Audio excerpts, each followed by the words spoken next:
আসসালামু আলাইকুম, আপনারা সবাই কেমন আছেন? আলহামদুলিল্লাহ আমরা ভালো আছি। আজকে যে দেশি মুরগির মাংস রান্না করবো, এটা কেটে ধুয়ে রেখে দিছি। আর এদিকে কড়াই বসাই দিছি, কড়াইতে দিয়ে দিছি পেঁয়াজ মরিচ দিয়ে দিচ্ছি। আর দিয়ে দিব এই যে এলাচ আর দারচিনি। আর এরকম মুরগি পাকে কি যে আগুনের তাতে পোড়াই নেই। দেখেন দেখেন পেঁয়াজটা লাল হয়ে গেছে। আর পেঁয়াজ তো আদা রসুন পেস্ট দিয়ে দিবেন এখন।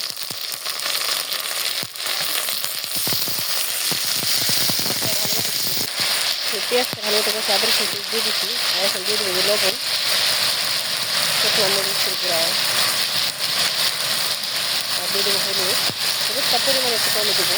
আর ধনিয়ার গুঁড়া দিয়ে ভালো মতো কষানো, মশলাটা ভালো মতো কষানো শেষ। আর এখন যদি মাংসটা দিয়ে দেবো, মাংসটা দিয়ে একদম ভালো মতো কষানো। এটা বেশি মোরকও মাংস, আলু দিয়ে দিচ্ছি।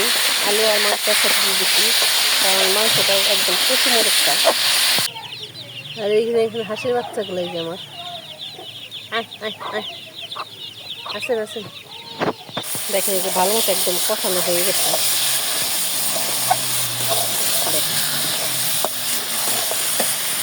আর এখন পানি দিয়ে দিব।